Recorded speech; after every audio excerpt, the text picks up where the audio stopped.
সোমবার সকাল থেকে বিএনপির চেয়ারপারসন ও সাবেক তিনবারের প্রধানমন্ত্রী খালেদা জিয়ার কবরে ফুল দিতে আসেন বিএনপির বিভিন্ন অঙ্গ সংগঠনের নেতাকর্মীরা।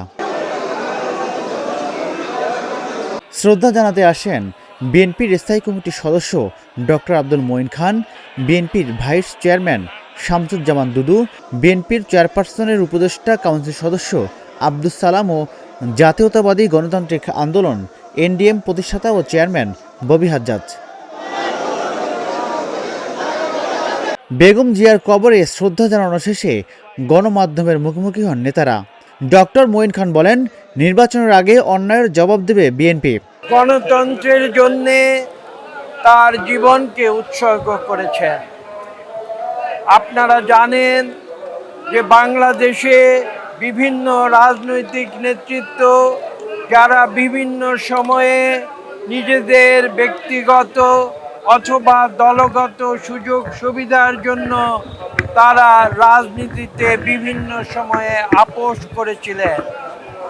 দেশনেত্রী বেগম খালেদা জিয়া একজন অনন্য ব্যক্তিত্ব, যিনি তার জীবন দিয়ে প্রমাণ করেছেন যে দেশের স্বার্থ এবং গণতন্ত্রের স্বার্থ সেটাই ছিল তার জন্য সর্বাগ্রে, যেখানে তার নিজের জীবনকে তিনি তুচ্ছ করেছিলেন এই মানুষের অধিকার প্রতিষ্ঠার জন্যে। তার রাজনীতির ইতিহাস খুব সংক্ষেপে যদি বলতে হয়, আপনারা ৮২ সালে শহীদ প্রেসিডেন্ট জিয়াউর রহমানের তিরোধানের পরে লক্ষ্য করেছেন বিএনপির যারা তৎকালীন নেতৃত্ব ছিলেন তারা বেগম খালেদা জিয়াকে একরকম জোর করে রাজপথে নামিয়ে এনেছিলেন তখনকার সেনা শাসন থেকে বাংলাদেশকে মুক্ত করার জন্য। তিনি সামনের দিকে এগিয়ে গিয়েছেন, জনগণকে সঙ্গে নিয়ে এগিয়ে গিয়েছেন। তার শক্তি ছিল জনগণের শক্তি, বন্দুকের শক্তি নয়।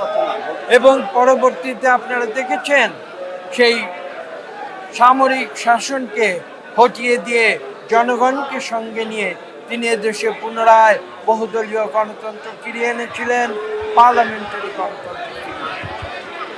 পরবর্তীতে আবার দেখেছেন ২০০৯ সাল থেকে দীর্ঘ প্রায় ১৬ বছর তিনি সংগ্রাম করেছেন স্বৈরাচারী আওয়ামী লীগ সরকারের একদলীয় শাসনের বিরুদ্ধে। রাজপথে ছিলেন, সংগ্রাম করেছেন, জনগণের জন্য কথা বলেছেন, গণতন্ত্রের জন্য তার জীবনকে উৎসর্গ করেছেন, কোনোদিন থেমে থাকেননি।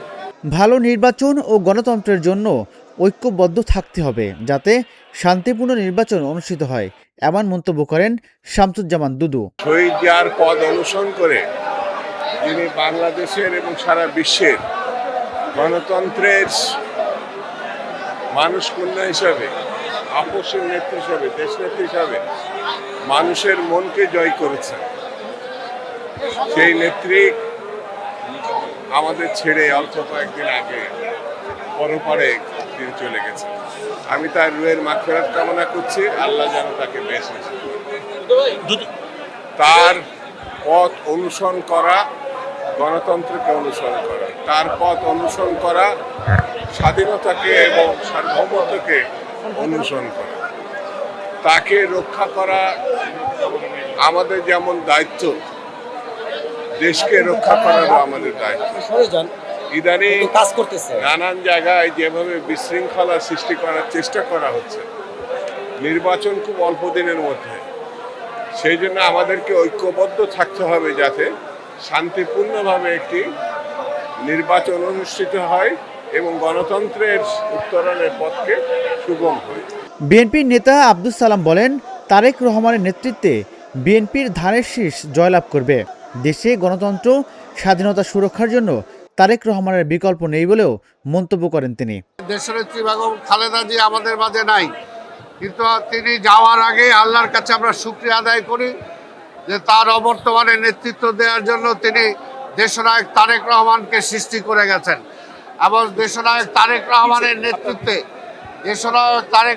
নেতৃত্বে ইনশাআল্লাহ আগামী 12 তারিখের নির্বাচনে যেমনি ঢাকা 13 থেকে ববি হাজার জিতবে, ঠিক তেমনি সারা বাংলাদেশ থেকে ধানের শীষ জয়লাভ করবে ইনশাআল্লাহ। এবং আমরা বিশ্বাস করি আগামীতে দেশনায়ক তারেক রহমানের নেতৃত্বে এই দেশের রাষ্ট্র ক্ষমতায় বিএনপি যাবে এবং প্রত্যেকটা সংকটে যেমনি বিএনপি জনগণের পাশে ছিল, ঠিক এখনো যে সংকট আছে, যে দেশে গণতন্ত্র নাই, মানুষের মৌলিক অধিকার নাই, আজকে স্বাধীনতাকে সুরক্ষিত করতে হলে বিএনপি ছাড়া যেমন দেশনায়ক তারেক রহমান ছাড়া কোনো বিকল্প নাই। সকল ষড়যন্ত্রের হাত ভেঙে দেওয়ার জন্য সবাইকে ঐক্যবদ্ধ থাকতে হবে। ঢাকা 13 আসনে বিএনপির সবাইসহ জনগণ তাকে নির্বাচিত করবে বলে প্রত্যাশা ববি হাজ্জাজের। দেখেন, বেগম খালেদা সে পুরো বাংলাদেশের আইকন, 20 কোটি বাংলাদেশির প্রাণের স্পন্দন ছিলেন তিনি। ওনাকে হারিয়ে পুরা দেশ শোকাহত। মানে ওনার জানাজার সময় আপনারা দেখেছেন যে বাংলাদেশের ইতিহাসে, আমি তো বলবো বিশ্বের ইতিহাসে, এই ধরনের শোকের সমাগম আর কখনো হয়েছে বলে আমি জানি না। সো বেগম খালেদা জিয়ার জন্য যে ভালোবাসা এবং শহীদ প্রেসিডেন্ট জিয়াউর রহমানের জন্য যে ভালোবাসা, এবং তারা এই দেশকে যেটা দিয়ে গেছেন বাংলাদেশি জাতীয়তাবাদ, যে বাংলাদেশের সাহিত্য শাসনের শক্তি, বাংলাদেশের নিজস্ব শক্তি, এই বাংলাদেশি জাতীয়তাবাদের চেতনায় আজকে আমরা জীবিত, আজকে এই বাংলাদেশ জীবিত। এবং এই বাংলাদেশি জাতীয়তাবাদের বিরুদ্ধে যেই যখন দাঁড়িয়েছে আমরা দেখেছি তারা দেশের বিরুদ্ধে ষড়যন্ত্র করেই দাঁড়িয়েছে। তো সকল ষড়যন্ত্রের হাত চুরমার করে ভেঙে দেবার জন্য আমরা এখন একত্রিত, জনগণ আমাদের সাথে একত্রিত বলে আজকে 6ষ্ঠ দিনেও দেখেন ভিড়ের সমাগম। আমরা আগামী নির্বাচনে এই সমাগম মাধ্যমে সবাইকে দেখাতে চাচ্ছি এবং আগামীতে সবাই জানবে, সবাই দেখবে যে বাংলাদেশের জাতীয়তাবাদ ধানের শীষের জন্য জনগণের কতখানি ভালোবাসা। আমরা ঢাকা 13 আসন থেকে আমাদের দলীয় নেতৃবৃন্দ, নেতাকর্মীরা সবাই এসেছি এবং আমাদের সামনে থেকে আজকে আমাদের সহযোগিতার নেতৃত্ব সবকিছু দিয়েছেন আমাদের 2 শ্রদ্ধেয় বড় ভাই বীর মুক্তিযোদ্ধা আব্দুল সালাম ভাই, বীর মুক্তিযোদ্ধা আতাউর রহমান ঢালি ভাই, এবং উনাদের দুজনার স্নেহের ছায়ায় ইনশাআল্লাহ মোহাম্মদপুরবাসীরা এত বছর ছিল, আগামীতেও তারা থাকবে এবং তাদের আশীর্বাদ দিয়ে, তাদের দোয়া নিয়ে এই নির্বাচনে আমি লড়াই করছি, প্রতিদ্বন্দ্বিতা করছি। ওনারা আমার সাথে আছেন, উনারাই আমার শক্তি। সালাম ভাই, ঢালি ভাই, উনারাই আমার শক্তি। উনাদেরকে নিয়ে ঢাকা 13 আসন যেমন ইনশাআল্লাহ জনগণের জন্য আমরা জয়যুক্ত করব, একইভাবে সালাম ভাই যেটা বললেন যে পুরো বাংলাদেশ জনাব তারেক রহমানের, মানে বেগম খালেদা জিয়া এবং শহীদ প্রেসিডেন্ট জিয়াউর রহমানের সুযোগ্য সন্তান জনাব তারেক রহমানের নেতৃত্বে পুরো বাংলাদেশকে আমরা বাংলাদেশি জাতীয়তাবাদের আলোকে গুছাবো, সাজাবো ইনশাআল্লাহ। আগামী নির্বাচনে বিএনপি শতভাগ পাশ করবে বলেও প্রত্যাশা করেন বিএনপির নেতাকর্মীরা। রাজিবুল ইসলাম, ঢাকা জার্নাল, ঢাকা।